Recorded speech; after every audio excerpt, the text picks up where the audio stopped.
செயலாளர் டாக்டர் ஐயா வேல்முருகன் சிறப்பு செய்கிறார்.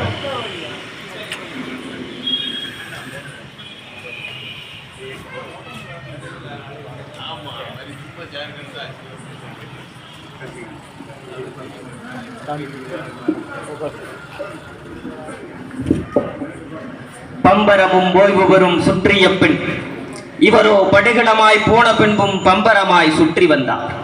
எரிமலையாய் சுடுதரலாய் இயற்கை கூத்தாய் எதிரிகளை நடுங்க வைக்கும் இடியொலியாய் இன உணர்வு தீப்பந்த பேரொளியாய் இழிவுகளை தீர்த்து கட்டும் கொடுவாளாய் இறைவனுக்கே மறுப்பு சொன்ன எங்கர் சாலாய் எப்போதும் பேசுகின்ற ஏதென்ஸ் நகர் சாக்ரட்டிஸாய் ஏன் என்று கேட்பதிலே வைர நெஞ்ச வாழ்டேராய் என் தந்தை பெரியாரும் வாழ்ந்திட்டார், தற்போது இறப்பின் மடியில் சாய்ந்திட்டார் என்று முத்தமிழறிஞர் டாக்டர் கலைஞர் அவர்கள் தந்தை பெரியார் அவர்களின் இறப்பின் பொழுது எழுதிய இரங்கற்பாவோடு இந்த உரையை தொடங்குகிறேன்.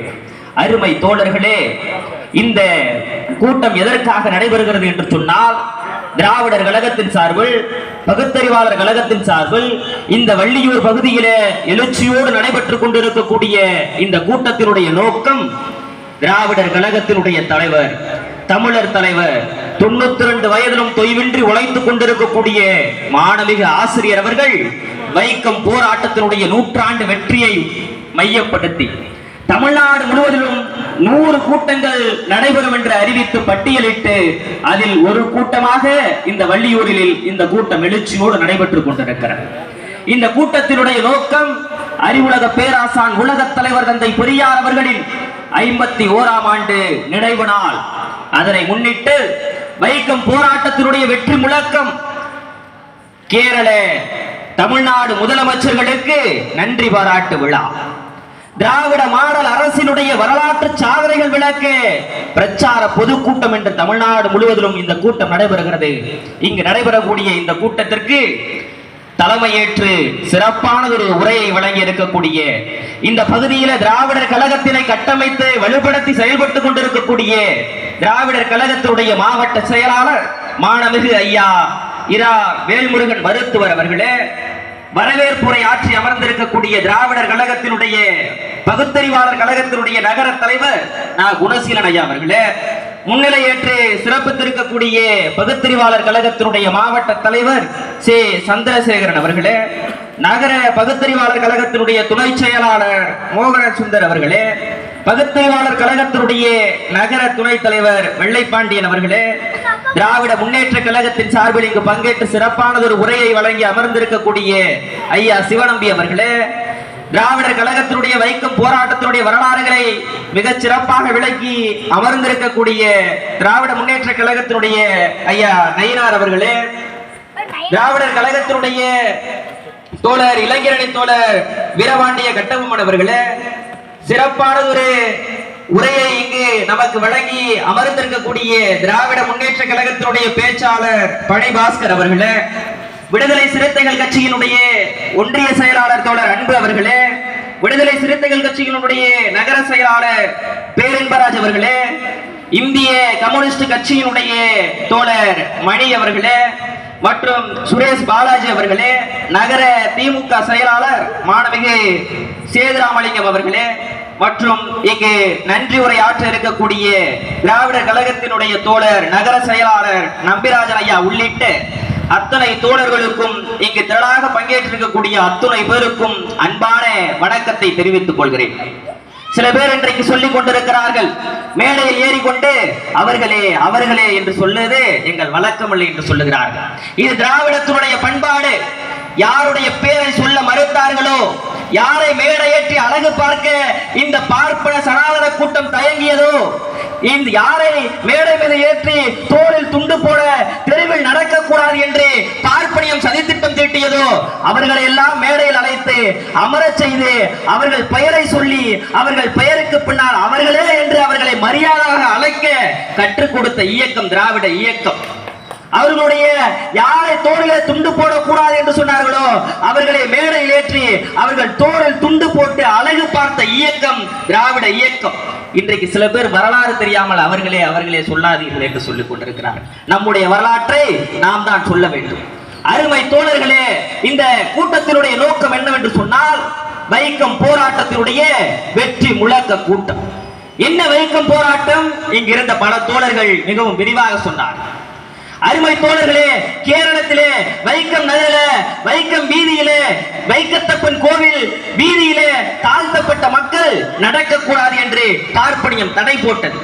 நாயும் பன்றியும் சுதந்திரமாக சுற்றித் திரிந்த கேரள வைக்கம் வீதிகளில் சக மனிதன், தாழ்த்தப்பட்ட என்னுடைய சகோதரன் நடக்கக்கூடாது என்று சொன்ன அந்த சனாதன சுவரை தந்தை பெரியார் அவர்கள் கைதடியை கொண்டு அடித்து உடைத்து நொறுக்கி அனைவரையும் அந்த வீதிகளிலே நடக்க விட்டார். அதனுடைய வெற்றி போராட்டத்தினுடைய அந்த வெற்றி முழக்கம் இன்றைக்கு தமிழ்நாடு முழுவதும் முழங்கிக் கொண்டிருக்கிறது.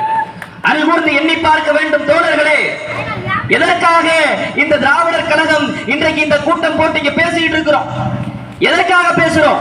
திராவிடர் கழக தோழர்கள் இங்கு நம்முடைய அருமையாக திராவிடர் கழகத்தை இந்த பகுதியில கட்டமைத்திருக்கக்கூடிய தோழர், தலைமையேற்றிருக்கக்கூடிய ஐயா மருத்துவர் அவர்கள், வேல்முருகன் அவர்கள் வார்டு மெம்பராக போகிறாரா, பிரசிடென்டாக போகிறாரா, எம்எல்ஏவாக போகிறாரா, எம்பி ஆக போகிறாரா?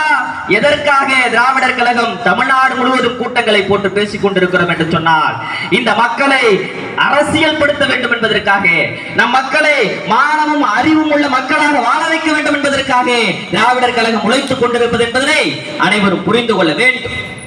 தோழர்களே, வைக்கம் போராட்டத்தினுடைய நூற்றாண்டு என்று சொன்னால் தந்தை பெரியார் அந்த இடத்துல மிகவும் உறுதியாக நின்றார். எண்ணி பார்க்க வேண்டும். அருமை தோழர்களே, தந்தை பெரியார் அவர்கள் சுயமரியாதை இயக்கத்தை தொடங்குவதற்கு முன்பு நடைபெறுகின்ற போராட்டம் வைக்கம் போராட்டம். வைக்கம் போராட்டம் தான் மனித உரிமைக்கான இந்தியாவில் நடைபெற்ற முதல் போராட்டம் என்று சொல்லலாம். மனித உரிமைக்காக நடந்த முதல் போராட்டம், ஜாதி ஒழிப்பு களத்தில் நடந்த வெற்றி போராட்டம் வைக்கம் போராட்டம். புரட்சியாளர் அம்பேத்கர் அவர்கள் நடத்திய மகர் போராட்டத்திற்கு முன்னோடியான போராட்டமாக இருந்தது இந்த வைக்கம் போராட்டம் என்று புரட்சியாளர் அம்பேத்கர் அவர்கள் குறிப்பிடுகிறார். அருமை தோழர்களே, எண்ணி பார்க்க வேண்டும். தந்தை பெரியார் அவர்கள் களத்திலே குதித்து மிகப்பெரிய அளவில் போராட்டத்தை முன்னெடுக்கிறார். இந்த கோவிலுக்குள்ளே மனிதன் கோவிலுக்குள்ளே நுழைந்த வேண்டும் என்று போராட வேண்டியது இருக்கிற சூழ்நிலையில் கோவில் இருக்கக்கூடிய தெருவில் நடக்கிறதுக்கும் போராட வேண்டியிருக்கிறது என்று சொல்லி கோவில் இருக்கக்கூடிய 4 வீதிகளில் சுற்றி வருவதற்காக இந்த போராட்டம் நடைபெற்றது. எங்களை போன்றவர்கள் எல்லாம், திராவிடர் கழக தோழர்கள் எல்லாம் வைக்கம் நூற்றாண்டு வெற்றி விழாவிற்கு வந்தவர்களுக்கெல்லாம் தெரியும். அந்த வீதியில கருப்பு சட்டை அணிந்து கொண்டு நம்முடைய தோழர்கள் வீதி வீதியாக வலம் வந்த பொழுது உண்மையிலேயே உணர்ச்சி வசப்பட்டோம் தோழர்களே. எந்த தெருவில் நடப்பதற்காக தந்தை பெரியார் போராடினாரோ அந்த தெருவில் நாம் இன்றைக்கு சுதந்திரமாக சுற்றி திரிகிறோம் என்று உணர்ச்சி வசப்பட்டோம். அங்கிருந்து ஒரு தோழர் ஒருவர் சொன்னார், கலைஞர் செய்திகளில் அதை படம் பிடித்து போட்டிருக்கிறார்கள். என்ன சொன்னார்? நான் தாழ்த்தப்பட்ட சமூகத்தை சேர்ந்தவன், நான் இந்த வைக்கம் வீதியிலே முடி திருத்தும் கடை, துணித்து திருத்தும் கடை வைத்திருக்கிறேன் என்று சொன்னால் அதற்கு காரணமாக இருந்தவர் தந்தை பெரியார் என்று அந்த தோழர் அவர்கள் பதிவு செய்தார் என்று சொன்னார். எப்படிப்பட்ட வரலாறு! 100 ஆண்டுகளுக்கு முன்பால் தந்தை பெரியாருக்கு தெரியுமா? இன்னைக்கு நம்ம போராட்டம்னா போக மாட்டோங்க. இது மாநிலம் விட்டு மாநிலம், மொழி தெரியாத ஊரு, அந்த ஊர்ல இருந்து கடிதம் வருது. ஆனால் தந்தை பெரியார் அங்கு குதித்து மிகப்பெரிய அளவில் போராட்டத்தை நடத்துகிறார். அவர் மட்டும் போராட்டம் நடத்தினாரா? தந்தை பெரியார் கைது செய்யப்பட்டு சிறையில் அடைக்கப்படுகிறார். இன்னைக்கு நம்ம ஒரு போராட்டம் நடக்குதுன்னா நம்ம வீட்டுல உள்ள பெண்கள் அங்க கூட்டிட்டு வருவோமா? இன்னைக்கு யோசிக்கிறோம். நாம இந்த 2024 வீட்டுல உள்ள பெண்களை போராட்ட களத்திற்கு அழைத்து வருவதற்கு இன்றைக்கு நாம் யோசிக்கிறோம். ஆனால் 100 ஆண்டுகளுக்கு முன்பு தந்தை பெரியார் அவர்கள் கைது செய்யப்பட்ட பிறகு தன்னுடைய மனைவி நாகம்மையார் அவர்களையும் தங்கை கண்ணம்மாள் அவர்களையும் போராட்ட களத்திற்கு அழைத்து போராட செய்தார் என்று சொன்னார். அந்த தலைவர் தான் தந்தை பெரியார் என்பதை நாம் மறந்துவிடக் கூடாது. அருமை தோழர்களே, எண்ணி பார்க்க வேண்டும். எதற்காக திராவிடர் கழகம் எதற்காக கூட்டங்களை போட்டு பிரச்சாரம் செய்து கொண்டிருக்கிறோம்? திராவிடர் கழகம் என்று சொன்னால் ஒற்றை வரியில் சுருக்கி விடுவார்கள். என்ன சொல்லுவார்கள்? திராவிடர் கழகம் என்றால் கடவுள் மறுப்பாளர்கள், கடவுள் இல்லை என்று சொல்லக்கூடியவர்கள் என்று ஒற்றை வரியில் சுருக்கி விடுகிறார்கள். அருமை தோழர்களே, எண்ணி பார்க்க வேண்டும். எதற்காக தந்தை பெரியார் கடவுள் இல்லை என்று சொன்னார்? தந்தை பெரியாருக்கு எது முதல் எதிரி என்பதை நாம் அருள் கூர்ந்து புரிந்து கொள்ள வேண்டும்.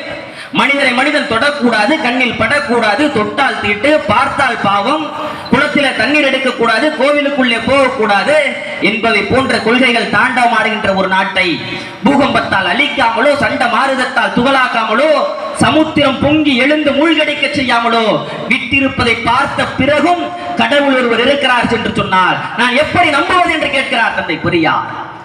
மனிதனை மனிதன் சமத்துவமாக நடத்தாத கடவுள் இங்கு இருந்து என்ன பயன் என்று கேட்கிறார். பெரியாருடைய கோபம் எங்கிருந்து வருகிறது என்று தெரிகிறதா அருமை தோழர்களே? தந்தை பெரியார் தீண்டாமையை ஒழிக்க வேண்டும் என்று ஆசைப்படுகிறார். தந்தை பெரியார் சாதியை ஒழிக்க வேண்டும் என்று ஆசைப்படுகிறார். சாதியும் தீண்டாமையும் பின்னி பிணைந்து எதற்கு கட்டுப்பட்டிருக்கிறது என்று சொன்னால் மதத்திற்கு கட்டுப்பட்டிருக்கிறது என்று சொல்லுகிறார்கள். சரி, அந்த மதத்தை ஒழிக்கிறேன் என்று சொல்லுகிறார். அந்த மதத்தெல்லாம் ஒழிக்க கூடாது, அந்த மதம் சாஸ்திரம் புராணங்களால் எழுதப்பட்டு பாதுகாக்கப்பட்டிருக்கிறது என்கிறார். அந்த சாஸ்திர மத புராணங்களையும் நான் எதிர்ப்பேன் என்கிறார். அவையெல்லாம் எதிர்க்க முடியாது, அழிக்க முடியாது. ஏன்? அதெல்லாம் கடவுள் படைச்சதுங்கிறான். அப்ப அந்த கல்லையும் உடைத்து ரோட்டுக்கு ஜல்லியாக போட நான் தயங்க மாட்டேன் என்று சொன்ன தலைவர் தந்தை பெரியார் அவர்கள். திராவிடர் கழகத்தினுடைய அடிப்படை கொள்கை என்பது எந்த மனிதனும் எனக்கு மேலானவன் அல்ல, எந்த மனிதனும் எனக்கு கீழானவனும் அல்ல, மனிதன் மனிதராக வாழ வேண்டும் என்பதற்காக தொடங்கப்பட்ட ஒரு புரட்சிகர இயக்கம் தான் திராவிடர் கழகம் என்பதை நாம் புரிந்து கொள்ள வேண்டும். தோழர்களே, வெறுமனே பேச்சாக சொல்லிவிட்டு செல்லவில்லை. தந்தை பெரியார் அவர்கள் மிகப்பெரிய அளவிலே போராட்ட களங்களை சாதி ஒழிப்பிற்காக கண்டிருக்கிறார். தந்தை பெரியாருடைய வைக்கம் போராட்டமாக இருந்தாலும் சாதி ஒழிப்பு போராட்டம் தான். தந்தை பெரியாருடைய சேரன்மாதேவி குருகுல போராட்டமாக இருந்தாலும் சாதி ஒழிப்பு போராட்டம் தான்.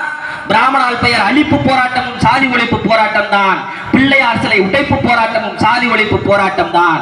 சாதியை பாதுகாக்கின்ற இந்திய அரசியலமைப்பு சட்ட பிரிவுகளை தீயிட்டு கொளுத்திய போராட்டமும் சட்ட எரிப்பு போராட்டமும் சாதி ஒழிப்பு போராட்டம் தான். அருமை தோழர்களை எண்ணி பார்க்க வேண்டும். தந்தை பெரியார் அவர்கள் சட்டத்தை எரிக்கின்ற பொழுது எவ்வளவு பெரிய ஒரு நிலை இந்த மண்ணில் இருந்தது என்பதை நாம் எண்ணி பார்க்க வேண்டும். தந்தை பெரியார் அவர்கள் 15 நாட்கள் அவகாசம் கொடுக்கிறார் அரசுக்கு. எதுக்கு? சாதியை ஒழிக்க 15 நாட்கள் நான் உங்களுக்கு அவகாசம் தருகிறேன். அதற்குள்ளாக சாதியை ஒழிப்பதற்கு இந்த சட்டத்திலே வழி செய்யுங்கள், இல்லை என்றால் இந்த சட்டத்தை ஊர்கோட்டி கொளுத்துவேன் என்று அறிவித்து விட்டு செய்கிறார் தந்தை பெரியார் அவர்கள். அரசு என்ன செய்தது? சட்டத்தில் சாதியை ஒழிக்க வழியை தேடியது என்று சொன்னால் சட்டத்தை கொளுத்தினால் என்ன தண்டனை என்பதை தேடியது. சட்டத்திலே கிடையாது சட்டத்தை கொளுத்தினால் என்ன தண்டனை என்று. சட்டம் இயற்றுகிறார்கள் அவசரமாக. 3 மாதங்கள் முதல் 3 ஆண்டுகள் வரை கடுங்காவல் தண்டனை என்று சட்டம் இயற்றப்படுகிறது. அதற்கு பிறகு ஆயிரக்கணக்கான தோழர்கள் தமிழ்நாடு முழுவதும் இந்திய அரசியலமைப்பு சட்டத்தை தீயிட்டு கொளுத்தினார்கள் என்று சொன்னால் இந்த வரலாறு திராவிடர் கழகத்தை தவிர வேறு யாருக்காவது இருக்க முடியுமா? இந்த இந்தியாவிலே சாதி ஒழிப்பிற்காக இந்திய அரசியலமைப்பு சட்டத்தை கொளுத்தி போராட்டம் நடத்திய ஒரு இயக்கம் வேறு இருக்க முடியுமா? அருமை தோழர்களே, சாதி ஒழிப்பு போராட்டத்தில் சட்ட எரிப்பு போராட்டத்தில் உயிர் நீத்த திராவிடர் கழக தோழர்கள் 18 பேர் சாதி ஒழிப்பிற்காக செத்த வரலாறு திராவிடர் கழகத்திற்கு உண்டு. அருமை தோழர்களே, இந்த போராட்டம் சாதாரணமாக போராட்டமாக நடக்கவில்லை. எங்கள் பகுதி திருவாரூரை சேர்ந்த சிவசங்கரன் என்கின்ற தோழர் அவருக்கு சட்டத்தை எரித்து விட்டு சிறை செல்லுகிறார். அவருடைய மனைவி மரணித்து விடுகிறார். அவர் சிறையை விட்டு வெளியில் வரவில்லை. அவருக்கு ஒரே ஒரு பெண் குழந்தை. அந்த பெண் குழந்தையை அவருடைய மாமியார் அவர்கள் பார்த்துக் கொள்கிறார். சிறிது காலத்தில் அவருடைய மாமியார் அவர்களும் இறந்து விடுகிறார்கள். அப்பொழுதும் அவர் சிறையை விட்டு வெளியே வரவில்லை. அந்த ஒற்றை குழந்தை தனியாக இருந்த பொழுது அந்த குழந்தையை அரவணைத்து பாதுகாத்தது அப்பகுதியை சேர்ந்த திராவிடர் கழக தோழர்கள். அந்த தோழர் விடுதலை பெற்று அந்த திருவாரூர் வீதியிலே வருகின்ற பொழுது அத்தனை பேரும் கண்ணீர் வடித்தனர். அந்த போராட்டத்தை இன்று இருக்கக்கூடிய எத்தனை இளைஞர்கள் அறிவார்கள்? அருள் கூர்ந்து எண்ணி பார்க்க வேண்டும். திருச்சியை சேர்ந்த வாழவாடி பகுதியை சேர்ந்த பெரியசாமி என்கின்ற 14 வயது சிறுவன் சட்டத்தை எடுத்துவிட்டு சிறை செல்கிறான். சிறைக்கு வருகிறார். ஆளுநர் கேட்கிறார், என்ன கேட்கிறார்? நீ ஏன்பா சட்டத்தை எரிச்ச? சட்டத்தில் சாதிக்கு பாதுகாப்பு இருக்கிறது, என் தலைவர் தந்தை பெரியார் அறிவித்தார், அதனால் கொளுத்தினேன் என்று சொல்லுகிறார். நீ மன்னிப்பு கேள், இதற்கு பிறகு நான் கொளுத்த மாட்டேன் என்று சொல், நீ ரொம்ப சிறுவனா இருக்கே, நான் உன்னை வெல்ல விட்டுறேன்னு சொல்றார் ஆளுநர். அந்த 14 வயது சிறுவன் சொல்லுகிறான், என்னை நீங்கள் வெளியில் விட்டீர்கள் என்று சொன்னால் தந்தை பெரியார் கட்டளையிட்டால் மீண்டும் சட்டத்தை கொளுத்தி விட்டு நான் சிறைக்கு வருவேன் என்று சொன்ன வரலாறு திராவிடர் கழக தோழர்கள் இருக்கக்கூடிய வரலாறு. அருமை தோழர்களே, எண்ணி பார்க்க வேண்டும். இன்றைக்கு நிறைய பேர் கேட்டுக்கிட்டு இருக்காங்க. என்ன கேட்கிறாங்க? தந்தை பெரியார் என்ன செய்து கிழித்தார் என்று கேட்கிறார்கள். தந்தை பெரியார் என்ன செய்து கிழித்தார் தெரியுமா? அந்த மூடர்களுக்கு நாம் பதில் சொல்ல தேவையில்லை. நம் மக்கள் புரிந்து கொள்ள வேண்டும் என்பதற்காக சொல்லுகிறேன். நம் மாணவர்கள் இளைஞர்கள் புரிந்து கொள்ள வேண்டும் என்பதற்காக சொல்லுகிறேன். இன்றைக்கு நாம எல்லாம் படிச்சிருக்கோம்னா அதுக்கு பெரியார் தான் காரணமானு கேட்கிறான். ஔவையார் எப்படி படிச்சாங்க, திருவள்ளுவர் எப்படி படிச்சாங்கன்னு கேட்டுக்கிட்டு இருக்கிறான். அட முட்டாளே, ஒன்றை புரிந்துகொள். ஔவையார் படிச்சாங்க, திருவள்ளுவர் படிச்சாங்க, அதெல்லாம் சரிதாங்க. உங்களுடைய பாட்டனும் பாட்டியும் எத்தனை பேர் இந்த மண்ணில் படித்திருந்தார்கள் என்ற கேள்வியை நாம் கேட்க வேண்டுமா இல்லையா? ஔவையாரும் வள்ளுவரும் படிச்சிருந்த இந்த பூமியில, இந்த மண்ணில ஏன் நம்மளுடைய பாட்டனும் பூட்டனும் படிக்க முடியவில்லை என்கின்ற கேள்வியில் இருக்கிறது திராவிடத்தினுடைய சிந்தனை கோட்பாடு வெற்றி. அருமை தோழர்களே, அன்றைக்கு படித்திருந்த நாம் இடையில் எப்படி படிப்பு நமக்கு மறுக்கப்பட்டது? யாரால் அந்த படிப்பு தடைபடுத்தப்பட்டது? சூத்திரன் படித்தால் நாக்கை அறு, படிப்பதை காதில் கேட்டால் காதில் ஈயத்தை காய்ச்சி ஊற்று என்று பார்ப்பனியம் பண்பாட்டு ரீதியாக படையெடுத்து நம்ம எல்லாம் படிக்க கூடாதுன்னு சொன்னதுனால நமக்கு கல்வி மறுக்கப்பட்டுச்சு. அந்த கல்வியை மீட்டு எடுத்ததுதான் திராவிட இயக்கம். அதனாலதான் நாங்க இன்னைக்கு படிச்சோன்னு சொல்றோம். அருமை தோழர்களே, அறிவுலக பேராசான் உலக தலைவர் தந்தை பெரியார் சமூக நீதியினுடைய போராளி. 1951 நீதி கட்சி ஆட்சியிலிருந்து நமக்கு இருந்த இடஒதுக்கீட்டு உரிமை 1951 செண்பகம் துரைராஜன் என்கின்ற பார்ப்பன பெண்மணி தொடுத்த வழக்கினால் தமிழ்நாட்டில் இருந்த இடஒதுக்கீடு செல்லாது, அரசியலமைப்பு சட்டத்திற்கு எதிரானது, வகுப்புவாரி பிரதிநிதித்துவம் என்று நீதிமன்றம் சொல்லுகிறது. இடஒதுக்கீடு உரிமை 1951 பறிக்கப்பட்டது. தந்தை பெரியார் அவர்கள் மிகப்பெரிய அளவில் போராட்டத்தை நடத்துகிறார். வகுப்புரிமை கிளர்ச்சி என்று அறிவிக்கிறார். மாணவர்களே, இளைஞர்களை போராட்டத்திற்கு அழைக்கிறார். அந்த போராட்டத்தின் விளைவாக இந்திய அரசியலமைப்பு சட்டத்தின் முதல் சட்ட திருத்தத்தில் சமூக நீதிக்கான பிரிவு இணைக்கப்படுகிறது. அதற்கு காரணம், இன்றைக்கு இந்திய அரசியலமைப்பு சட்டத்திலே தாழ்த்தப்பட்ட, பிற்படுத்தப்பட்ட, ஒடுக்கப்பட்ட மக்களுக்கு சமூக நீதி என்கின்ற அந்த பகுதி இருக்கிறது என்று சொன்னால் அதற்கு காரணமான தலைவர் தந்தை பெரியார். அதனால் நாம் இன்னைக்கு படித்திருக்கிறோம் என்று நாம் சொல்ல வேண்டும். அருமை தோழர்களே, உங்களுக்கு எல்லாம் தெரியும், ராஜகோபாலாச்சாரியார் என்பவர் குலக்கல்வி திட்டத்தை பற்றி உங்களுக்கு தெரியும்.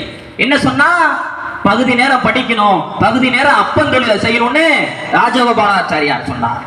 முதலமைச்சரான சில நாட்களிலேயே மன்னார் சமூக மாநாட்டில் பங்கேற்று பேசுகிறார். எல்லாரும் படிச்சு விட்டா இந்த தொழிலெல்லாம் யாருங்க பாக்குறது, அவங்கவுங்க அப்பா தொழில அவங்கவுங்க பாருங்க அப்படின்னு சனாதன பார்ப்பனிய ஆதிக்க வெறியில் ராஜாஜி பேசினார். அதன் வடிவமாக குலக்கல்வி திட்டத்தை கொண்டு வந்தார். அந்த குலக்கல்வி திட்டம் இன்னைக்கு நடைமுறையில் இருந்திருந்தா இன்னைக்கு நான் இங்கே சட்டக்கல்லூரி மாணவராக நின்று இருக்க முடியுமா? இல்ல என்னுடைய செருப்பு தைக்கக்கூடிய தொழிலாளியின் மகன் இன்றைக்கு MBBS ஆகி கொண்டிருக்க முடியுமா? என்னுடைய துணி எடுக்கக்கூடிய தொழிலாளியின் மகன் இன்னைக்கு இன்ஜினியராக இருக்க முடியுமா? குலக்கல்வி திட்டம் இருந்திருந்தால் அவரவர் அப்பன் தொழிலை, அவரவர் ஜாதி தொழிலை அவரவர் செய்து கொண்டிருந்திருப்பார். அதை ஒழித்த தலைவர் தந்தை பெரியார். அருமை தோழர்களே, எண்ணி பார்க்க வேண்டும், அந்த போராட்டம் சாதாரணமாக நடைபெறவில்லை. சேலம் ஆத்தூர்ல தந்தை பெரியார் மாநாடு கூட்டி தீர்மானம் நிறைவேற்றுகிறார். திராவிடர் கழக தோழர்களே, உங்கள் பாதுகாப்பிற்காக கைகளிலே கத்தி வைத்துக் கொள்ளுங்கள் என்கிறார். அந்த போராட்டம் எவ்வளவு வீரியமாக நடைபெற்றது என்பதற்காக இந்த குறிப்பு செய்தியை சொல்லுகிறேன். அருமை தோழர்களே, எண்ணி பார்க்க வேண்டும், தந்தை பெரியார் அறிவிக்கிறார், தோழர்களே தீப்பந்தமும் பெட்ரோலும் எடுத்துக் கொள்ளுங்கள். நான் கொளுத்து என்று சொன்னால் அக்கரகாரங்களை கொளுத்துங்கள் என்று சொல்லுகிறார். அக்கரகாரத்தை கொளுத்த சொல்லவில்லை, நான் கொளுத்து என்று சொன்னால் கொளுத்துக்கள் என்று பார்ப்பனியத்தை அச்சமூட்டுகிறார். இதன் விளைவாக என்ன நடக்கிறது? எங்களுடைய சொந்த ஊர் மாவட்டமான நாகை மாவட்டத்திலிருந்து சென்னையை நோக்கி குலக்கல்வி திட்ட எதிர்ப்பு படை புறப்பட்டு நெடுவெங்க மக்கள் பிரச்சாரம் செய்து அந்த சென்னையை நோக்கி அடைவதற்குள்ளே ராஜகோபாலாச்சாரியார் பதவியை விட்டு ஓடுகிறார். பச்சை தமிழர் காமராசர் அவர்கள் முதலமைச்சராகி குலக்கல்வி திட்டத்தை ஒழிக்கிறார். அந்த குலக்கல்வி திட்டம் இன்னைக்கு ஒளிஞ்சிருக்குன்னா அதுக்கு காரணம் தந்தை பெரியார், பெருந்தலைவர் காமராசர். அதனாலதான் இன்னைக்கு நம்ம கல்வி கிடைச்சிருக்கு. பெரியார் தான் உங்களை எல்லாம் படிக்க வச்சாரான்னு கேட்கிறவனுக்கு நம்ம அந்த பதில சொல்லிடுமா இல்லையா என்பதை நாம் அருள் கூர்ந்து எண்ணி பார்க்க வேண்டும். தோழர்களே, வைக்கம் போராட்டத்தினுடைய வெற்றி முழக்க கூட்டம் என்ன? வைக்கம் போராட்டத்தினுடைய வெற்றி முழக்கம் தந்தை பெரியார் தன்னுடைய இறுதி காலகட்டங்களிலே டிசம்பர் 8, 9 தேதிகளில் தமிழர் சமுதாய இழிவு ஒழிப்பு மாநாட்டில் அறிவித்ததுதான் அந்த வைக்கத்தினுடைய இன்றைக்கு வெற்றி முழக்கமாக நம் தமிழர் தலைவர் ஆசிரியர் அவர்கள் அறிவித்தார். அந்த கூட்டத்திலே சாதி ஒழிப்பிற்காக தீர்மானங்கள் நிறைவேற்றப்படுகிறது. இந்திய அரசியலமைப்பு சட்டத்தில் சரத்து 17 தீண்டாமை ஒழிக்கப்பட்டிருக்கிறது என்று இருக்கிறது. தீண்டாமைக்கு எது மூல காரணம், எது ஆணிவேர், தீண்டாமை எங்கிருந்து வருகிறது என்கின்ற கேள்விகளை தொடுக்கிறார் தந்தை பெரியார். தீண்டாமையை ஒழிக்க வேண்டும் என்றால் அதற்கு ஆணித்தளமாக இருக்கக்கூடிய, அடித்தளமாக இருக்கக்கூடிய, வேறாக இருக்கக்கூடிய சாதியை ஒழிக்காமல் தீண்டாமை எப்படி ஒழியும் என்று கேட்கிறார் தந்தை பெரியார். இந்திய அரசியலமைப்பு சட்டத்தில் சாதி ஒழிக்கப்பட்டாக வேண்டும் என்று தன்னுடைய இறுதி காலகட்டத்தில் 95 வயதில் தீர்மானம் நிறைவேற்றுகிறார். தன்னுடைய கடைசியான தியாகராஜர்களே நடந்த அந்த பொதுக்கூட்டம் அந்த தீர்மானத்தை விளக்கிய பொதுக்கூட்டம் தான். நம்முடைய தமிழர் தலைவர் ஆசிரியர் அவர்கள் கேரள மண்ணிலே 2 முதலமைச்சர்களையும் நம்முடைய சமூக நீதிக்கான சரித்திர நாயகர் மாண்புமிகு முத்துவேல் கருணாநிதி ஸ்டாலின் அவர்களையும் கேரளத்தினுடைய முதலமைச்சர் பினராயி விஜயன் அவர்களையும் மேடையில் வைத்துக் கொண்டு முழங்கினாரே, அதுதான் அந்த வைக்க வெற்றி முழக்கம். 95 வயதில் பெரியார் விட்டு சென்றதை 92 வயதில் எம் தலைவர் ஆசிரியர் முழங்குகிறார். இந்திய அரசியலமைப்பு சட்டத்தில் சாதியை ஒழிக்க வழிவகை செய்யுங்கள். தீண்டாமை ஒழிக்கப்படுகிறது என்பது கண் துடைப்பு. தீண்டாமை ஒழிய வேண்டும் என்றால் சாதி இங்கு ஒழிய வேண்டும் என்று கேரள வைக்க மண்ணில் முழங்கினாரே, அந்த முழக்கம் தான் தமிழ்நாட்டில் இன்றைக்கு 100 இடங்களில் ஒழித்துக் கொண்டிருக்கிறது என்பதை நாம் எண்ணி பார்க்க வேண்டும். அருமை தோழர்களே, கேரள முதலமைச்சர் அவர்களுக்கும் தமிழ்நாடு முதலமைச்சர்களுக்கும் நாம் எப்படி நன்றி சொன்னால் தீரா. வைக்கம் போராட்டத்தினுடைய வெற்றி இன்றைக்கு உலகம் முழுவதும் பரவி இருக்கிறது. இன்றைக்கும் நாம் போராட வேண்டிய காலகட்டத்தில் இருக்கிறோம். அருள்கூர்ந்து எண்ணி பார்க்க வேண்டும். வைக்கம் போராட்டம் கோவில் தெரு இருக்கக்கூடிய தெருப்பகுதியில் நுழைவதற்காக நடந்த போராட்டம் நடந்து 100 ஆண்டுகள் கடந்து விட்டது. ஆனால் கடந்த வாரம் நம்முடைய இசைஞானி இளையராஜாவை கோயிலுக்கு வெளியே நிறுத்துகிறார். கோயிலுக்கு வெளியே இல்லைங்க, கருவறைக்குள்ள கூட போகல, அர்த்த மண்டபத்தில் இருக்கிறார். அர்த்த மண்டபத்திற்குள் நுழைந்ததற்கு வெளியில் துரத்தப்படுகிறார் என்று சொன்னால் மீண்டும் ஒரு வைக்கம் போராட்டம், மீண்டும் ஒரு ஜாதி ஒழிப்பு போராட்டம், மீண்டும் அர்த்த மண்டபத்திற்குள் நுழைவதற்கு போராட்டம், கோவில் கருவறைக்குள் நுழைவதற்கு போராட்டம் என்று நாம் போராட்ட களம் காண வேண்டியிருக்கிறது என்பதற்காக மக்களை தயார்படுத்துவதற்கு திராவிடர் கழகம் இன்றைக்கு இந்த பிரச்சாரத்தை முன்னெடுத்து செய்து கொண்டிருக்கிறது. இன்றைக்கு என்ன சொல்லுகிறார்கள்? திராவிடத்தை ஒழிப்பேன் என்கிறார்கள். ஏன் இவர்களுக்கு திராவிட மாடல் என்றால் எரிச்சல் வருகிறது என்று நமக்கு புரியவில்லை. திராவிட மாடல் என்று சொன்னால் யாருக்கு எரிச்சல் வர வேண்டும்? திராவிட மாடல் என்று சொன்னால் பார்ப்பானுக்கு எரிச்சல் வர வேண்டும், ஆரியத்திற்கு எரிச்சல் வர வேண்டும். நம்முடைய மக்களுக்கு ஏன் எரிச்சல் வருது? திராவிடத்தை ஒழிப்பேன், திராவிடத்தை ஒழிப்பேங்கிறீங்களே. திராவிடத்தை ஒழிப்பேன் என்று சொன்னவர்கள் 1000 பேரை அழித்து விட்டு திராவிடம் இன்றைக்கு நிலைத்து நின்று கொண்டிருக்கிறது. ஒழிப்பேன் என்று சொன்னவர்கள் தான் அழிந்திருக்கிறார்களே தவிர திராவிடம் ஒரு காலமும் அழியாது என்பதை நாம் புரிந்து கொள்ள வேண்டும். திராவிடம் என்பது மானுட தத்துவம், மனிதர்களுக்கான தத்துவம், அனைவருக்குமான தத்துவம், அனைவருக்கும் அனைத்தும் என்கின்ற சமத்துவத்திற்கான தத்துவம். அதை எந்த கொம்பனாலும் இந்த மண்ணிலிருந்து அழிக்க முடியாது என்பதை பதிவு செய்ய விரும்புகிறேன். தோழர்களை, யாருக்கு கோபம் வரணும்? நம்முடைய தமிழ்நாட்டு முதலமைச்சர் அவர்களுடைய திராவிட மாடல் அரசினுடைய வரலாற்று சாதனைகள் விளக்க பொதுக்கூட்டம். என்ன வரலாற்று சாதனைகள்? இன்றைக்கு நாம் முக்கியமாக இன்னைக்கு இருக்க இப்ப நம்முடைய முதலமைச்சர் அவர்கள் கொண்டு வந்த திட்டத்தை பத்தி பேசுவோங்க. என்ன சொன்னார்? குழந்தைகளுக்கு காலை சிற்றுண்டி என்று சொன்னார். குழந்தைகளுக்கு காலை உணவு. ஒரு பார்ப்பன பத்திரிகை எழுதியது. என்ன எழுதியது? குழந்தைகளுக்கு காலை உணவு திட்டத்தால் பள்ளிகளில் கக்கூஸ் நிரம்பி வழிகிறது என்று எழுதியதா இல்லையா? ஏன் பார்ப்பனியத்தில் வைத்தறிச்சல்? ஏன் அந்த பார்ப்பனியம் அப்படி எழுதிருச்சு? நம் வீட்டு பிள்ளைகள் எல்லாம் பசியாரி நன்றாக படித்து வளர்ந்து விடக் கூடாது என்று அவனுக்கு வைத்தறிச்சலா இருக்கு. அதனால அவன் எழுதுறான், பள்ளிகளில் மாணவர்களுக்கு காலை உணவு வழங்கப்படுவதால் கக்கூஸ் நிரம்பி வழிகிறது என்று கேலி செய்கிறது அந்த அயோக்கிய பார்ப்பன தினமலர் பத்திரிகை. அவனுக்கு கோபம் வரலாங்க. நம்மால திராவிடத்தை ஒழிப்புகிறானே. கண்டிப்பாக அதை நாம் எண்ணி பார்க்க வேண்டும். அருமை தோழர்களே, அனைத்து சாதிகளும் அர்ச்சகர் உரிமை போராட்டம் தந்தை பெரியார் அவர்கள் இறுதி காலகட்டத்தில் அறிவிக்கிறார். முத்தமிழறிஞர் டாக்டர் கலைஞர் அவர்கள் சொல்லுகிறார். என்ன சொல்லுகிறார்? ஐயா, இந்த ஆட்சியே உங்களோட ஆட்சி, நீங்க போராட்டம் நடத்தலாமா, நான் சட்டம் இயற்றுகிறேன் என்று சொல்லி அனைத்து சாதியினரும் அர்ச்சகர் உரிமை போராட்டத்திற்கு சட்டம் இயற்றினார். விட்டார்களா இந்த பார்ப்பனர்கள்? நீதிமன்றம் வரை சென்று தடையை பெற்றார்கள். இன்றைக்கு அந்த விலங்கு உடைக்கப்பட்டு தாழ்த்தப்பட்ட பிற்படுத்தப்பட்ட சகோதரர்கள் கோவில் கருவறைக்குள் நுழைய வைத்தது திராவிட மாடல். தாழ்த்தப்பட்ட சகோதரர்கள், பிற்படுத்தப்பட்ட சகோதரர்கள் மட்டுமல்ல, கரு சுமக்கும் பெண்களும் இனி கருவறைக்குள் என்று சொல்லி பெண்களையும் கோவிலுக்குள் அழைத்து சென்று அழகு பார்த்த இயக்கம் திராவிட மாடல், திராவிட இயக்கம். இதை எப்படிங்க ஒழிக்கணும்னு சொன்னா நம்மளால ஒத்துக்க முடியும்? இன்றைக்கு நம்முடைய மாணவர்களுக்கு மாதம் 500, கல்லூரிகளில படிக்கக்கூடிய பெண்களுக்கு மாதம் 500. பெண்களை வீட்டை விட்டே வரக்கூடாது என்று சொன்னேன். பெண்கள் படிக்க கூடாது என்று சொன்னேன். பெண்களுக்கு படிப்பறிவே இருக்கக்கூடாது என்று சொன்னேன். பார்ப்பனியத்துக்கு வைத்தறிச்சலாக இருக்கலாம். நம் மாணவர்கள் நம் மக்கள் படிக்க வேண்டும் என்பதற்கு திட்டம் தீட்டுகின்ற திராவிட மாடல் மீது ஏன் நம்மளுக்கு எரிச்சல் இருக்குது? யாருக்கு எரிச்சல் இருக்கணும்? திராவிட மாடல் அரசை கண்டார் என்ன சொன்னார்? செப்டம்பர் 17 தந்தை பெரியார் அவர்களுடைய பிறந்த நாளை சமூக நீதி நாள் என்று அறிவித்தார். அம்பேத்கர் அவர்களுடைய பிறந்த நாளை சமத்துவ நாள் என்று அறிவித்தார். யாருக்கு இந்த வைத்தறிச்சலா இருக்கணும்? நமக்காக போராடிய தலைவர்கள் அம்பேத்கர் அவர்களையும் பெரியார் அவர்களையும் தூக்கி பிடிக்கின்ற திராவிட மாடல் மீது யாருக்கு வெறுப்பு இருக்கணும்? பார்ப்பானுக்கு வெறுப்பு இருக்கணும். நமக்களுக்கு வெறுப்பு இருக்கலாமா? நமக்காக உழைக்கக்கூடிய இயக்கம் அல்லவா அந்த திராவிட மாடல் அரசு. அதற்கு துணையாக இருக்க வேண்டும் என்பதற்காக திராவிடர் கழகம் களம் கண்டிருக்கிறது. அருமை தோழர்களே, ஒன்றை புரிந்து கொள்ள வேண்டும். இன்றைக்கு அமித்ஷா அவர்கள் விளங்குகிறார். என்ன சொல்லுகிறார்? அம்பேத்கர் அம்பேத்கர் அம்பேத்கர் சொல்றீங்களே, அம்பேத்கர் பேரை சொல்றதுக்கு பதிலா கடவுளோட பேரை சொன்னாலாவது மோட்சம் கிடைக்கும் என்று அம்பேத்கரின் பெயரை உச்சரிப்பதை கண்டு நடுங்குகிறது பார்ப்பனியம், சனாதனம். தமிழர் தலைவர் ஆசிரியர் அவர்கள் தன்னுடைய 92 வயதிலும் அந்த அமித்ஷாவினுடைய கேடுகட்ட பேச்சை கேட்டுவிட்டு அமைதியாக இருக்க முடியாது என்று சொல்லி மிகப்பெரிய அளவில் 92 வயதில் 5 மணிக்கு சென்னையில மிகப்பெரிய அளவில் ஆர்ப்பாட்டத்தை நடத்தி அம்பேத்கர் அம்பேத்கர் அம்பேத்கர் அம்பேத்கர் என்று நாங்கள் முழங்குவோம் என்று தமிழர் தலைவர் ஆசிரியர் அவர்கள் அறிவித்தாரே, அதுதானே அந்த ஆரியத்தால பொறுத்துக் கொள்ள முடியாது. 5 மணிக்கு அம்பேத்கர் பெயரை முழங்கி ஆர்ப்பாட்டத்தை நடத்திவிட்டு 8 மணிக்கு பெரியார் திடலில் கருத்தரங்கத்தை நடத்தி அதில் அம்பேத்கரை பற்றி உரையாற்றுகிறார் என்று சொன்னால் 92 வயதுல யாருங்க செய்ய முடியும்? எதற்காக செய்யணும்? 92 வயசுங்க.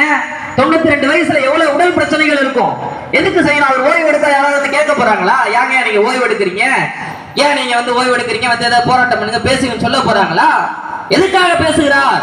எதற்காக உழைத்துக் கொண்டிருக்கிறார்? தந்தை பெரியாருடைய மாணவர் எப்படி ஓய்வெடுக்க முடியும் என்று கேட்கிறார். நீங்கள் தான் எனக்கு 92 வயது என்று ஞாபகப்படுத்திக் கொண்டிருக்கிறீர்கள். எனக்கு 92 வயது எல்லாம் இல்லை, வெறும் திருப்பி போடுங்கள் 29 வயதுதான் என்று சொல்லி திராவிடர் கழகத்தினுடைய தலைவர் தமிழர் தலைவர் ஆசிரியர் அவர்கள் தந்தை பெரியார் 95 வயது வரை எப்படி உழைத்தாரோ அதற்காக இன்றைக்கு உழைத்துக் கொண்டிருக்கிறார்.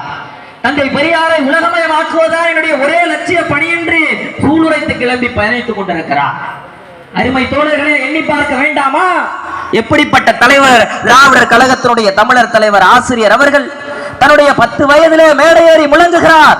10 வயதிலே கால் சட்டை போட்டுக்கொண்டு கருஞ்சட்டை அணிந்து கொண்டு தந்தை பெரியாரின் கருத்துக்களை மேடையில் முழங்க தொடங்கியவர் இன்றைக்கு 92 வயதிலும் 10 வயதில் என்ற வீச்சுடன் பேசினாரோ அதை விட 10 மடங்கு அதிகமாக தந்தை பெரியாரின் கொள்கைகளை பரப்பிக் கொண்டிருக்கக்கூடிய தலைவர் தமிழர் தலைவர் ஆசிரியர் அவர்கள் 21 வயதிலே தென்மண்டல திராவிட மாணவர் மாநாடு நடைபெறுகிறது. அந்த மாநாட்டில் ஏற்பாடு செய்யக்கூடியவர் நம்முடைய முத்தமிழறிஞர் டாக்டர் கலைஞர் அவர்கள். அப்பொழுது அவருக்கு வயது 21 வயதில முத்தமிழறிஞர் டாக்டர் கலைஞர் அவர்கள் திருவாரூர் தென்மண்டல திராவிட மாணவர் மாநாட்டினை ஏற்பாடு செய்கிறார். அதற்கு சிறப்புரையாற்ற அழைக்கப்படக்கூடிய தலைவர் 21 வயதில் கலைஞர் நடத்திய மாநாட்டிற்கு 12 வயது சிறுவனாக சிறப்புரையாற்ற அழைக்கப்பட்ட தலைவர் அல்லவா தமிழர் தலைவர் ஆசிரியர் அவர்கள். 12 வயதில் அவர் ஆற்றிய உரையினுடைய தலைப்பு போர்க்களம் நோக்கி என்று தலையாற்றினார் என்று உரையாற்றினார். இன்றைக்கு 92 வயதிலும் ஆரிய திராவிட போராட்டத்தில் இன்றைக்கு தமிழ்நாட்டில் தலைமையேற்று அனைவரையும் வழிநடத்தி கொண்டிருக்கக்கூடிய தலைவர் தமிழர் தலைவர் ஆசிரியர் அவர்கள். அருமை தோழர்களே, ஒன்றை புரிந்து கொள்ள வேண்டும். இன்றைக்கு பார்ப்பனியம் மிகப்பெரிய அளவிலே திட்டம் தீட்டிக் கொண்டிருக்கிறது. நம் மாணவர்களை படிக்க விட்டுவிடக் கூடாது, நம் மாணவர்கள் முன்னேறிவிடக் கூடாது என்று சூழ்ச்சி திட்டங்களை தீட்டிக் கொண்டிருக்கிறது. அதனை முறியடிக்கக்கூடிய ஒரு இயக்கமாக, இந்தியாவிற்கு வழிகாட்டக்கூடிய ஒரு அரசியல் இயக்கமாக, கட்சியாக இருக்கக்கூடியது திராவிட முன்னேற்ற கழகம். அதற்கு வழிகாட்டக்கூடிய இயக்கமாக, தாய் கழகமாக இருக்கக்கூடிய இயக்கம் திராவிடர் கழகம். தமிழர் தலைவர் ஆசிரியர் என்ன சொல்லுகிறாரோ அதை தான் நாங்கள் எங்களுடைய ஆட்சி செய்யும் என்று அறிவித்து விட்டு களம் சென்று கொண்டிருக்கக்கூடியவரை நாம் காப்பாற்றி இந்த ஆட்சியை பாதுகாக்க வேண்டியது திராவிடர் கழகத்தினுடைய பொறுப்பு என்பதனால் இந்த கூட்டம் தமிழ்நாடு முழுவதும் இன்றைக்கு நடைபெற்றுக் கொண்டிருக்கிறது. என்ன சூழ்ச்சி திட்டம் பார்ப்பனியம் செயல்படுத்துகிறது? நம்முடைய மாணவர்கள் மருத்துவ கல்விக்குள் நுழைந்து விடக் கூடாது என்பதற்காக நீட் தேர்வு என்பதை கொண்டு வந்தார்கள். இந்த நீட் தேர்வுகளை இன்றைக்கு இந்தியாவில் அனைத்து மாநிலங்களும் எதிர்த்து கொண்டிருக்கிறது. ஆனால் இந்த அனைத்து மாநிலங்களுக்கும் வழிகாட்டக்கூடிய மாநிலமாக முன்னால் எதிர்த்த மாநிலம் அது தமிழ்நாடு அல்லவா? தமிழ்நாட்டில் திராவிட மாடல் அரசுதானே முதலாக இந்த நீட் தேர்வு கூடாது என்று இந்த மண்ணில் அறிவித்தது. நம்முடைய தமிழர் தலைவர் ஆசிரியர் அவர்கள் தன்னுடைய 91 வயதில் மிகப்பெரிய அளவில் தமிழ்நாடு முழுவதும் இந்த நீட் தேர்வுக்கு எதிரான பிரச்சார பயணத்தினை மேற்கொண்டார்கள். இந்த நீட்ல நம்முடைய அக்கா அனிதா அவர்கள் இறந்தது 2018. ஆனால் இந்த நீட் தேர்வால் ஆபத்து என்று இந்த நீட் என்கின்ற நச்சு பாம்பு முதலில் அங்கு நுழைந்த பொழுது 2010 இருந்து அதை எதிர்த்து கொண்டிருக்கக்கூடிய தலைவர் நம்முடைய தமிழர் தலைவர் ஆசிரியர் அவர்கள். அவருடைய வழிகாட்டுதல்ல இன்னைக்கு திராவிட மாடல் அரசு இந்த நீட் தேர்வை நாங்கள் அனுமதிக்க மாட்டோம் என்று அதற்காக போராடி கொண்டிருக்கிறது. விடுகிறதா இந்த ஒன்றிய அரசு, பாசிச பிஜேபி அரசு, பார்ப்பனர்களுக்கான அரசு? நம்முடைய மாணவர்கள் படித்து விடுவதை எப்படி அவர்கள் ஏற்பார்கள்? அதனால் முட்டுக்கட்டையாக இருக்கிறார்கள். நேற்றைக்கு வருதுங்க அறிவிப்பு. என்ன வருது? 8ஆம் வகுப்பு 10ஆம் வகுப்பு ஆல் பாஸ் என்பதெல்லாம் இருக்கக்கூடாதுன்னு நேற்றைக்கு சொல்றான். புதிய கல்விக் கொள்கையை நடைமுறைப்படுத்த பார்க்கிறான். அந்த அறிவிப்பு வந்த மறுகணமே தமிழ்நாட்டினுடைய உயர்கல்வித்துறை அமைச்சர் அவர்கள் அறிவிக்கிறார், இந்த அறிவிப்பை தமிழ்நாடு ஒருபோதும் ஏற்காது, தமிழ்நாட்டில் ஆல் பாஸ் முறை 8ஆம் வகுப்பு வரை தொடரும் என்று அறிவிக்கிறார். வேற எந்த மாநிலமா அது அறிவிச்சுதா? அதுக்கான உணர்வு எங்கிருந்து வருது? ஏன்னா இங்கதான் தந்தை பெரியார் என்ற ஒரு மனிதர் பிறந்தார், அவர் பக்குவப்படுத்தினார். திராவிடம் என்கின்ற கோட்பாடு இங்க இருக்கிறது. அதற்கு எதையும் தந்தை பெரியாருடைய நுண்ணோக்கியால் பார்க்கக்கூடிய திறன் இருப்பதனால் அதன் ஆபத்தை அறிந்து முதல் குரலாக தமிழ்நாட்டில் இருந்து அந்த குரல் வருகிறது. அருமை தோழர்களே, ராஜகோபாலாச்சாரியின் குலக்கல்வி திட்டத்தை பற்றி சொன்னேன். அன்றைக்கு அந்த தந்தை பெரியார் அவர்கள் அதனை ஓட ஓட விரட்டி அடித்தார்கள். இன்றைக்கு நாம் எல்லாம் படித்து விட்டோம், படித்துக் கொண்டிருக்கிறோம், முதல் தலைமுறையாக படித்துக் கொண்டிருக்கிறோம். இந்த பார்ப்பன பாஜக அரசு என்ன செய்கிறது? இவர்கள் படிப்பதை பொறுத்துக் கொள்ள முடியாமல், நம் தாழ்த்தப்பட்ட பிற்படுத்தப்பட்ட ஒடுக்கப்பட்ட சகோதரர்கள் படிப்பதை பொறுத்துக் கொள்ள முடியாமல் விஸ்வகர்மா யோஜனா என்கின்ற பெயரில் மீண்டும் குலக்கல்வியை தூக்கி வருகிறார்கள். என்ன சொல்லுகிறார்கள்? விஸ்வகர்மா யோஜனா திட்டத்தில் 18 தொழில்களை பட்டியலிடுகிறார்கள். மண்பாண்டம் செய்கின்ற தொழில், துணி வெளிக்கின்ற தொழில் என்று 18 ஜாதி தொழில்களை பட்டியலிட்டு அதற்கு உதவித்தொகை செய்து தருகிறோம் என்கிறார்கள். எந்த வயதில்? 18 வயதில். 18 வயதில் தொழில் செய்வதற்கு உதவி செய்யக்கூடிய வயதா? அருமை தோழர்களே, எண்ணி பார்க்க வேண்டும். அதுவும் யாருக்கு தான் இந்த உதவி கிடைக்கும்னு சொல்றாங்க? இன்னைக்கு எங்க அப்பா ஒரு தொழில் செய்யறவருங்க, நான் இன்னொரு தொழிலை போய் கத்துக்கிறேன்னு சொல்லி அதுக்கு உதவி கேட்டா ஒன்றிய அரசு தருமான்னு கேட்டா தராது. ஏன்னா உதவி பெற வேண்டும் என்று சொன்னால், விஸ்வகர்மா திட்டத்தின்படி நான் பயணப்பெற வேண்டும் என்று சொன்னால், நான் எந்த தொழிலுக்கு விண்ணப்பிக்கிறேனோ அந்த தொழிலை என்னுடைய அப்பா செய்திருக்க வேண்டும், என்னுடைய தாத்தா அந்த தொழிலை செய்திருக்க வேண்டும். இதற்கு கிராமத்தில் இருக்கக்கூடிய விஏஓ அதற்கு சர்டிபிகேட் வழங்க வேண்டும். அதன் அடிப்படையில் தான் விஸ்வகர்மா யோஜனா திட்டத்தில் பயன்பெற முடியும். அப்படி என்று சொன்னால் என்ன சொல்ல வருகிறார்கள்? அவரவர் ஜாதி தொழிலை அவரவர் செய்ய வேண்டும் என்கின்ற குலக்கல்வி திட்டத்தை மீண்டும் இந்த அரசு இந்த மண்ணிலே திணிக்க பார்க்கின்ற பொழுது நம்முடைய தமிழ்நாட்டினுடைய முதலமைச்சர் முத்துவேல் கருணாநிதி ஸ்டாலின் அவர்கள் அறிவித்தார், சாதியை அடிப்படையாக கொண்டிருக்கக்கூடிய இந்த விஸ்வகர்மா யோஜனா திட்டத்தை தமிழ்நாடு ஏற்காது என்று அறிவித்தாரா இல்லையா? அதுதான் திராவிட மாடலுடைய வரலாற்று சாதனை. இன்றைக்கும் ஆரிய திராவிட போராட்டம் தொடர்கிறது. தந்தை பெரியார் அவர்கள் சொல்லுவார்கள், இங்கு நடக்கக்கூடிய போராட்டம் என்பது அரசியல் போராட்டம் அல்ல, இங்கு நடக்கக்கூடிய போராட்டம் ஆரிய திராவிட போராட்டம். அது இன்றைக்கும் நடந்து கொண்டிருக்கிறது. மறைமுகமாக திட்டம் தீட்டி நம் மக்கள் மேலே வந்துவிடக் கூடாது என்பதற்காக பல வழிகளிலே முட்டுக்கட்டை போடுகிறார்கள். நேரடியாக களத்தில் குதிர்த்து எதிர்க்க முடியாதவர்கள் சில சில்லறைகளை இறக்கிவிட்டு களத்தை குழப்ப பார்க்கிறார்கள். அதையெல்லாம் இந்த மண்ணில் ஒரு காலமும் அனுமதிக்க முடியாது. இந்த திராவிட மாடல் அரசை பாதுகாக்க வேண்டிய பொறுப்பு திராவிடர் கழகத்திற்கு இருக்கிறது. திராவிடர் கழகம் அதை செய்து முடிக்கும் என்று சொல்லி களம் கண்டு கொண்டிருக்கிறோம். அருமை தோழர்களே, எண்ணி பார்க்க வேண்டும். நம்முடைய பேரறிஞர் அண்ணா அவர்கள் முதலமைச்சர் ஆனவுடன் அறிவித்தார், இந்த ஆட்சியே தந்தை பெரியார் அவர்களுக்கு காணிக்கை என்று நம்முடைய பேரறிஞர் அண்ணா அவர்கள் அறிவித்தார்கள். நம்முடைய முத்தமிழறிஞர் டாக்டர் கலைஞர் அவர்கள் சொல்லுவார்கள், கீரிக்கும் பாம்புக்கும் சண்டை வருகின்ற பொழுது கீரி தன் மீது பட்ட காயங்களை ஆற்றிக் கொள்வதற்காக பச்சிலை புல்லில் புரளும் என்று சொல்லுவார்கள், தன் காயத்தை ஆக்கிக் கொள்ள. அதுபோலதான் நாங்கள் பெரியார் திடலுக்கு செல்வது என்று முத்தமிழறிஞர் டாக்டர் கலைஞர் அவர்கள் சொன்னார்கள். கலைஞர் மறைந்த பிறகு இந்த ஆரியம் பார்ப்பனியம் கொண்டாடியது. கலைஞர் போய்விட்டார், அரசியலில் இனிமேல் அவர்களுக்கு நாதி இல்லை என்று எண்ணிய நேரத்தில் முத்தமிழறிஞர் டாக்டர் கலைஞர் அவருடைய மறைவுக்கு பிறகு பதவியேற்ற முத்துவேல் கருணாநிதி ஸ்டாலின் அவர்கள் அறிவித்தார், நாங்கள் செல்லுகின்ற பாதையை தீர்மானிக்கக்கூடிய இடம் பெரியார் திடல் தான் என்று அறிவித்தார் என்று சொன்னார். அந்த வரலாறு அப்படி அண்ணாவில் தொடங்கி கலைஞரில் தொடங்கி இன்றைக்கு ஸ்டாலின் அவர்கள் அதை அறிவித்துக் கொண்டிருக்கும் பொழுது அவருக்கு பக்கபலமாக இருக்க வேண்டியது எங்களுடைய தேவை. நம்முடைய தமிழ்நாட்டினுடைய முதலமைச்சர் முத்துவேல் கருணாநிதி ஸ்டாலின் அவர்கள் இந்த திராவிட மாடல் என்கின்ற உணர்வினை எனக்கு அளித்தவர் ஆசிரியர் அவர்கள் தான். இந்த திராவிட மாடல் என்ற உணர்ச்சியை எனக்கு அளித்தவர் ஆசிரியர் அவர்கள் தான்.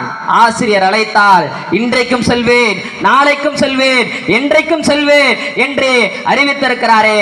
இந்த ஆட்சியை வழிகாட்டக்கூடிய தலைவர் தமிழர் தலைவர் ஆசிரியர் அவர்கள் தான் என்று வழிகாட்டி இருக்கிறாரே.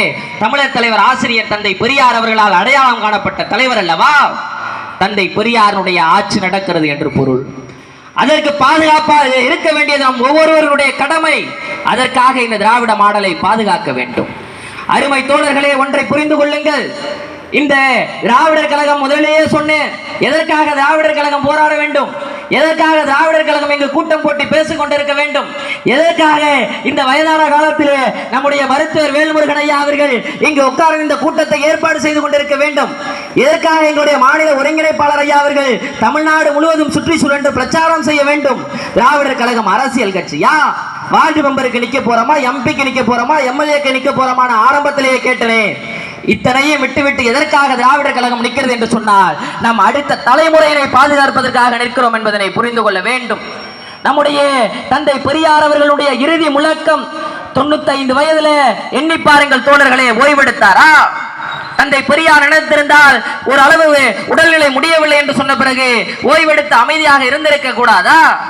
தன்னுடைய 95 வயதில மூத்த சட்டியினை கையிலே தூக்கி கொண்டு சரிந்து விழும் குடலை இழுத்து கட்டி கொண்டு சொட்டு சொட்டாக விழும் சிறுநீரை பக்கெட்டிலே பிடித்துக் கொண்டு அம்மா அம்மா அம்மா என்று தன்னைத்தானே ஆசுவாசப்படுத்திக் கொண்டு உங்களை எல்லாம் சூத்திரர்களாக விட்டுவிட்டு சாக போகிறேன் என்று கண்ணீர் விட்டு அந்த தலைவர் அல்லவா தந்தை பெரியார்.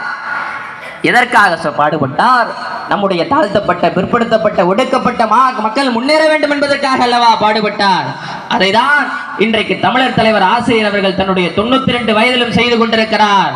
அதற்கு அரசியல் வடிவம் கொடுக்கக்கூடிய இயக்கமாக, அரசியல் வடிவம் சட்டங்கள் கொடுக்கக்கூடிய கட்சியாக திராவிட முன்னேற்ற கழகம் இருக்கிறது, திராவிட மாடல் அரசு இருக்கிறது. அதனால் அந்த திராவிட மாடலை நாம் பாதுகாக்க வேண்டும் என்று களம் கண்டு கொண்டிருக்கிறோம். ஸ்டாலின் இஸ் மோர் டேஞ்சரஸ் தென் கருணாநிதி என்று சொன்னது ஆரியம், சொன்னது பாஜகவை வச்சு ராஜா. கலைஞரே பரவாயில்ல போலங்க, ஸ்டாலின் அதை விட பயங்கரமான ஆளா இருக்காருன்னு சொன்னார். இன்னைக்கு என்ன நடக்குது? நம்முடைய தமிழ்நாட்டினுடைய துணை முதலமைச்சர் உதயநிதி ஸ்டாலின் அவர்கள் சொல்லுவார்கள், ஸ்டாலின் கூட பரவாயில்ல போலங்க, இந்த உதயநிதி ஸ்டாலின் அதை விட மோசமான ஆளா இருக்காரு, தந்தை பெரியாருடைய கொள்கைகளை நேரடியாக சொல்லக்கூடியவராக இருக்கிறார் என்று ஆரியம் இன்றைக்கு அச்சத்தில் உட்கார்ந்து இருக்கிறது. சனாதனத்தை அழித்து ஒழிப்பேன் என்று சொன்ன அந்த ஒற்றை வார்த்தை இன்றைக்கு இந்தியாவையே கலகலங்க வைத்தது. அதை வைத்து அரசியல் செய்ய அவர்களுக்கு வேற எதுவும் தெரியாது. மதத்தை வச்சு அரசியல் செய்ய தெரியும், ஜாதியை வச்சு அரசியல் செய்ய தெரியும். எப்படி ராமனை செருப்பால் அடித்தது திமுகவுக்கு அவங்கள் ஓட்டு என்று மதத்தை வைத்து அரசியல் செய்த போது திராவிட முன்னேற்ற கழகம் மகத்தான வெற்றியை பெற்றதோ, இன்றைக்கு சனாதனத்தை அழிப்பேன் என்று சொன்னதை இந்து மதத்தையே அழித்து விடுவேன் என்று உதயநிதி சொல்லிவிட்டார் என்று பொய் பிரச்சாரம், மதவெறி பிரச்சாரம் செய்த பொழுதும் 40க்கு 40ஐயும் கொடுத்து இந்த மண் தந்தை பெரியாருடைய மண் என்பதை உறுதி செய்த மண் அல்லவா இந்த மண். எனவே அருமை தோழர்களே, தந்தை பெரியாருடைய பணிமுடிக்க புறப்படுவோம். இன்றைக்கு தந்தை பெரியார் உலகமயமாக இருக்கிறார், உலகம் பெரியார்மயமாக இருக்கிறது. இன்றைக்கு நம்முடைய திராவிட மாடல் முதலமைச்சர் அவர்கள் தமிழர் தலைவர் ஆசிரியர் அவர்களுடைய பிறந்த நாள் பரிசு என்று சொல்லி கோவையிலே மிகப்பெரிய அளவிலே தந்தை பெரியார் அவர்களுடைய பெயரிலே நூலகத்தை அமைத்திருக்கிறார்.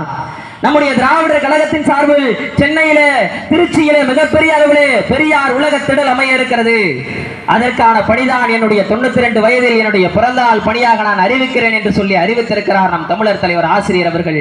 அவருக்கு பக்கபலமாக இருப்போம், தந்தை பெரியாரின் பணி முடிப்போம் என்று உறுதியேற்போம்.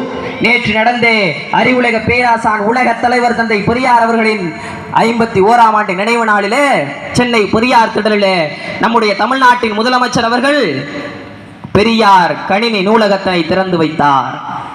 அந்த நூலகத்தினை திறந்து வைத்துவிட்டு நிகழ்ச்சி நடக்கின்ற பொழுது நம்முடைய தமிழர் தலைவர் ஆசிரியர் அவர்கள் நம் முதலமைச்சருக்கு கொடுத்த பரிசு தந்தை பெரியாரனுடைய கைத்தடி.